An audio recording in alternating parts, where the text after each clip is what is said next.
Hello, everybody, and welcome to Walk to Cinema Podcast. And today we have the brand new A24 movie, Green Knight. Well, I guess it's not brand new, but it's brand new to us as we talk about it. We just watched it in theaters. So yes, Green Knight. Still in theaters as of when this episode airs. So if you haven't seen it, go ahead and check it out. But so, tell us your first thoughts and impressions on the film. I was impressed by it. Mm-hmm. I think a lot of people were hyped and waiting for it to come out. And then when it did come out, a lot of people were disappointed. But overall, I think the response is positive in the movie community to this. Yeah, I'd agree. I think that what it had going against it is it's not exactly a clear-cut story, which is what I think a lot of audiences were looking for, especially with the main actor, Dev Patel.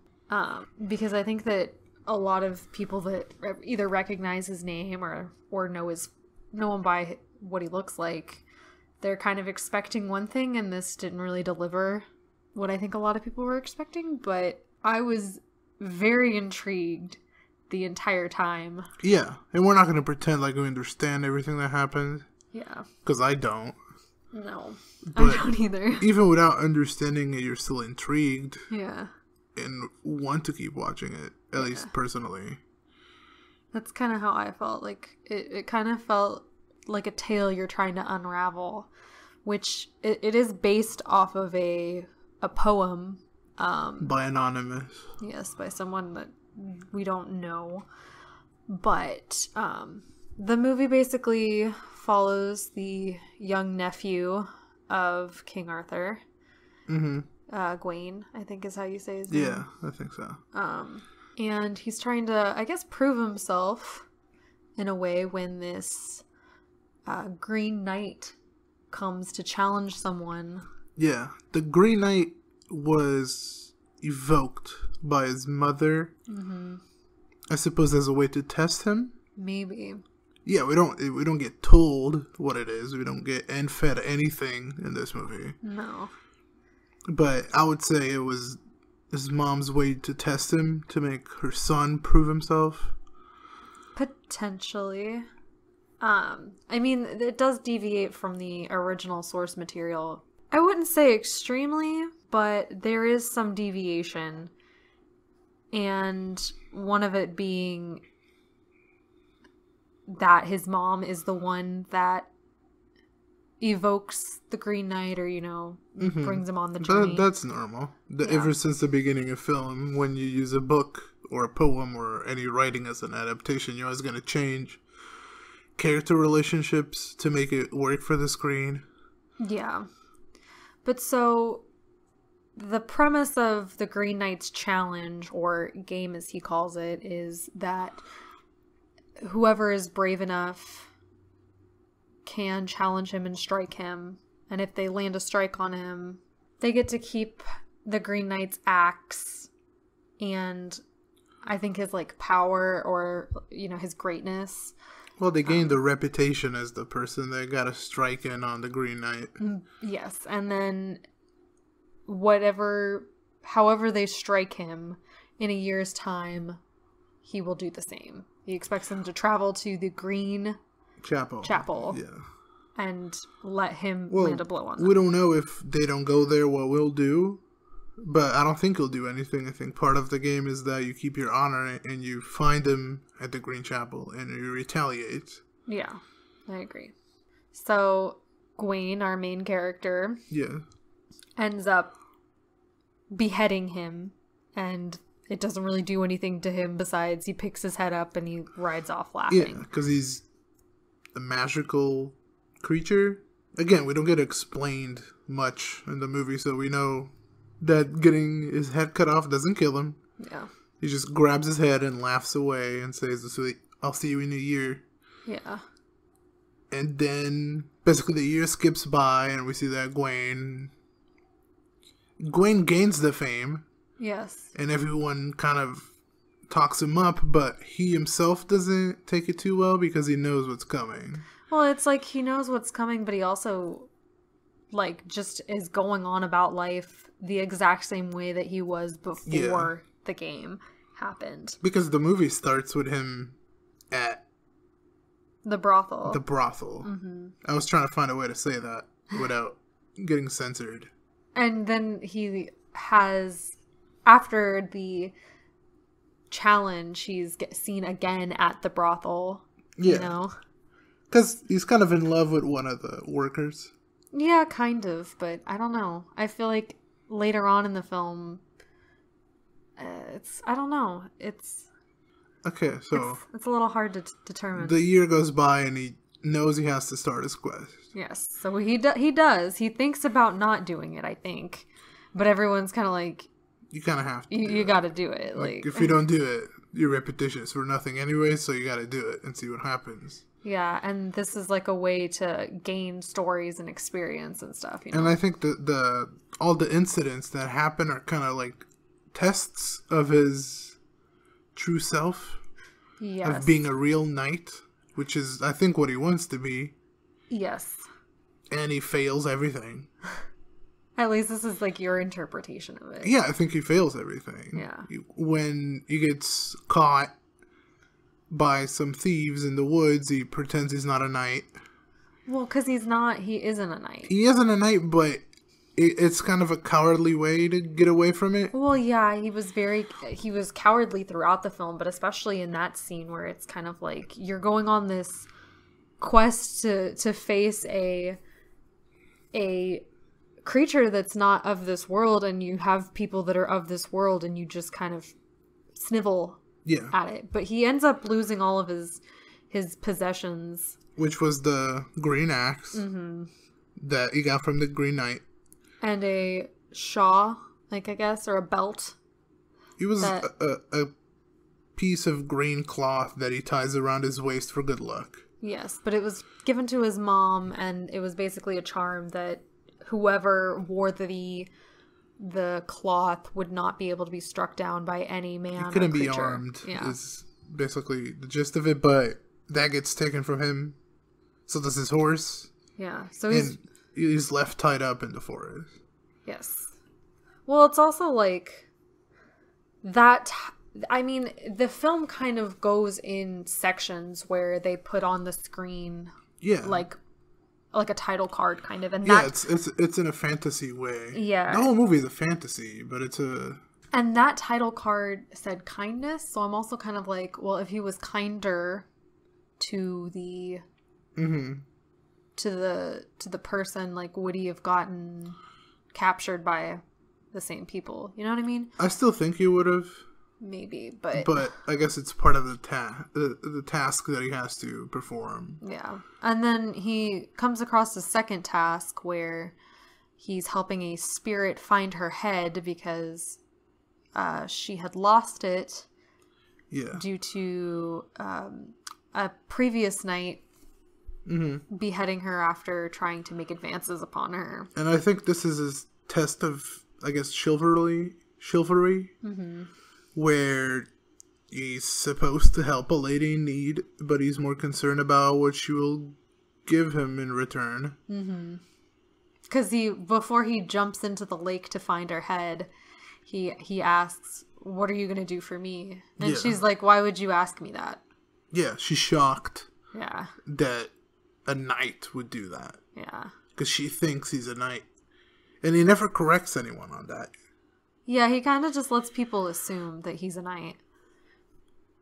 Which is also, like, I think part of the original poem was about honesty, kind of. Yeah. So I think that might have been the way to keep the original source material kind of alive, in a sense. Where a lot of these things that happened to him could have maybe been prevented if he had told the truth, or, you know. It's definitely about his own existentialism that's portrayed through this fantasy where there's giants and he's accompanied by a magical fox that happens after the lady that lost her head. And he's trying to find himself.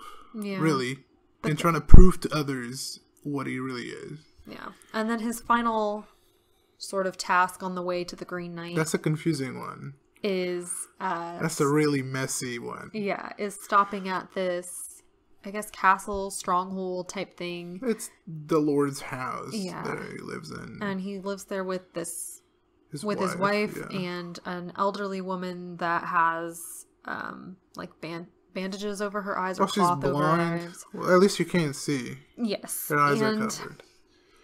So the Lord of the castle kind of strikes a deal with him, saying, if I bring you all of my best hunts of the day, you give me whatever you receive here in return. Yeah. Which is very, like, left to interpretation. Yes. And you have no idea what it means, and Gawain doesn't have any idea what it means, really. Yes, and the lady of the house is kind of, tries to make advances upon him.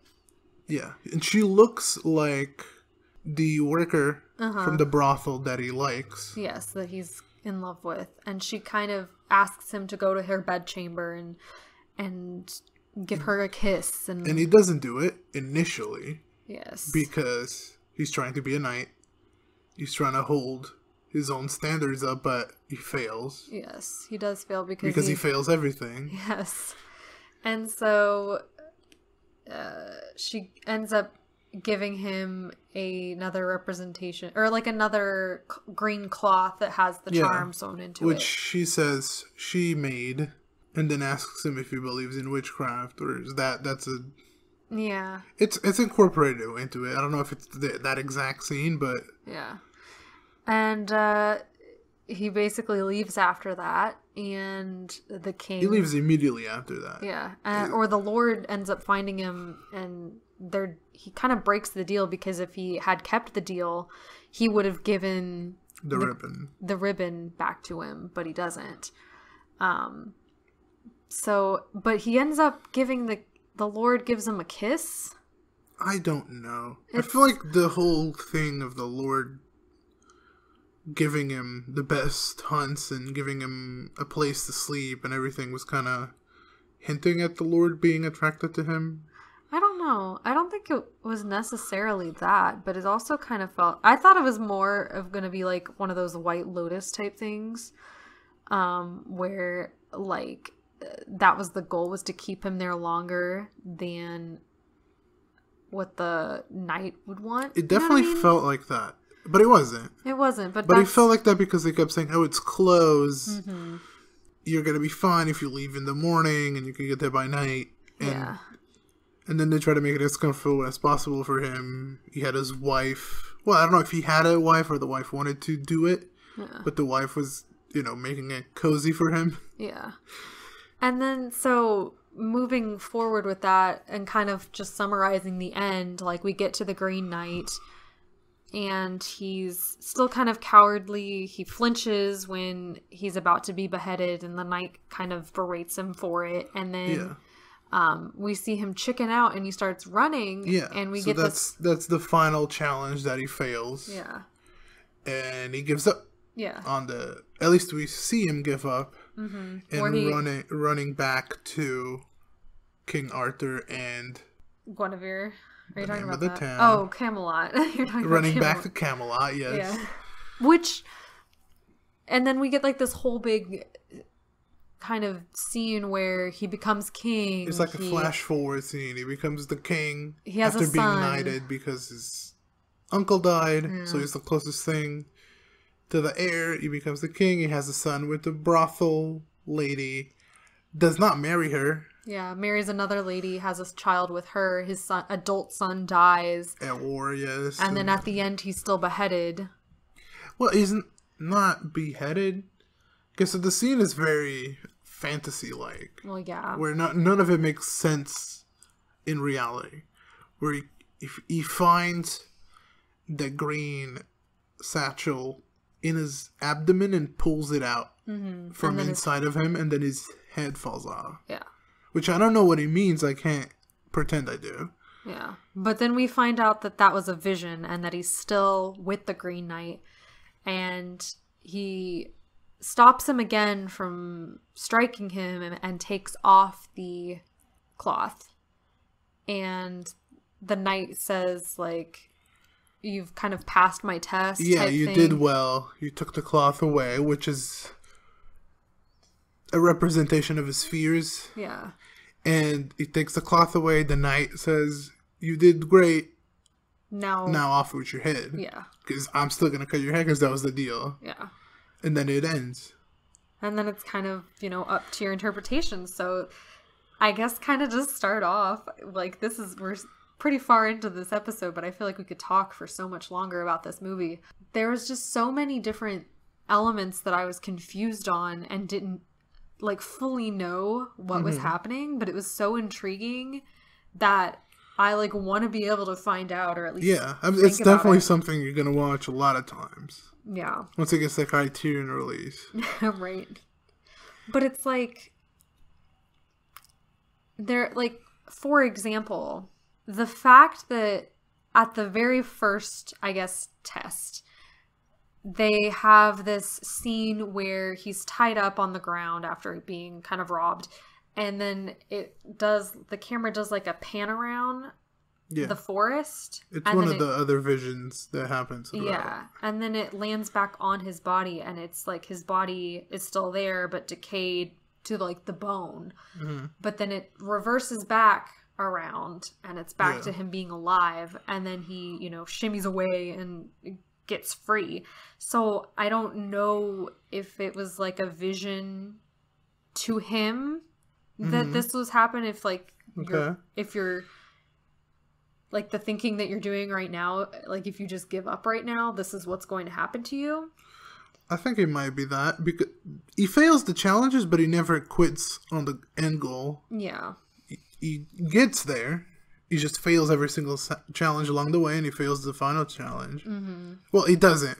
Or maybe he does. I guess it's open to interpretation, but we see him take the green cloth from his waist. Mm-hmm. So we assume that he got his head cut off. Well, you assume. I think I have a different interpretation. Okay, then go ahead. My interpretation of the ending is that, and it's kind of in accordance with like the actual ending of the play, where he does survive, or not the play, the poem, he does survive at the end of the poem. Just in a different kind of way, because, he ends up failing the test in the poem. So taking that and then taking what I saw in theaters, I still kind of think that the Green Knight is still playing a game, and he does say like, you did very well, now off with your head. I think he does, still retain his life. You know what I mean? The same way the knight did? Yeah. Okay. Where the head comes off, but it doesn't kill him. Right. Or, I think there's some sort of trickery maybe still about it. I think it's a better ending if he dies, because it would connect with the global warming message. Yeah, I guess. Of the Green Knight representing Earth, and Earth outliving humans, and Earth paying back to humans in the same way. Like Earth doing to you what you did to it. Right. So if you cut its head, it's going to cut your head, but Earth is going to outlive you. Yeah, I guess that could also be like right, But it could be anything. So that's the fun part. Yeah. And it's not an easy movie, and I like that a lot. Yeah, it's definitely not easy. There's a lot of things that you can think about and talk about, and I mean, there's so many different scenes that make zero sense to me. They don't make sense if you're just staring at it either. Once you get out, you start thinking about it, or even if you're thinking about it while you're watching it, it starts to, even if it doesn't make full sense, it starts to make some sense. It makes you feel like your brain is getting put to work and you're accomplishing it by yourself, because it doesn't help you at all. No. Which I think is the fun part of it, mostly. Yeah. And also technically. Mm-hmm.